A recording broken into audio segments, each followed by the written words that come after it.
শিম গাছের লাউ গাছের ভাড়াটা দেখিয়েছি, কিন্তু একদিন হঠাৎ এই ভাড়ার মধ্যে শিম তুলতে গিয়ে দেখি না একজন বসে আছে।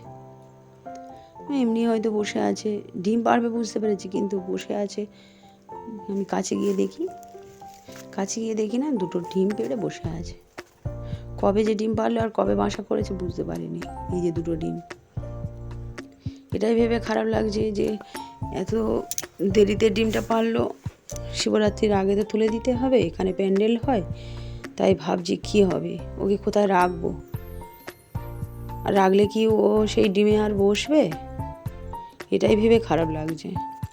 আমি তো জানি ভাড়া ভেঙে দিতে হবে বা তুলতে হবে। শিম গাছের কত শিম খেতে পারে, শিম বেশি খাওয়াও যায় না, অনেককেই দিয়ে দিয়েছি।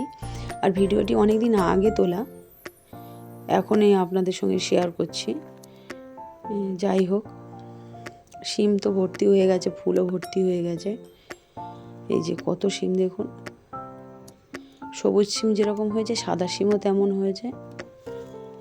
প্রচুর হয়েছে, না দেখলে বিশ্বাস করতে পারবেন না যে কত শিম হয়েছে।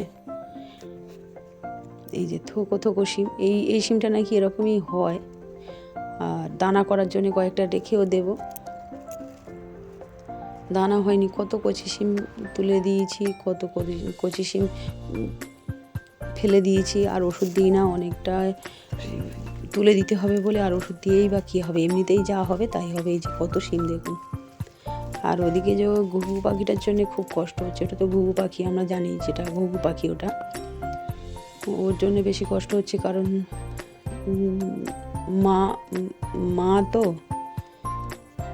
কি করা যাবে। আর যাই হোক, কিছু করার নেই।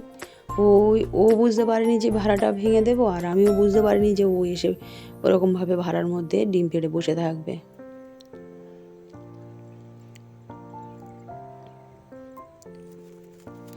এই যে একটা কুমড়ো হয়েছে, আরও একটা আগে তুলে নিয়েছি, আর একটা হয়েছে।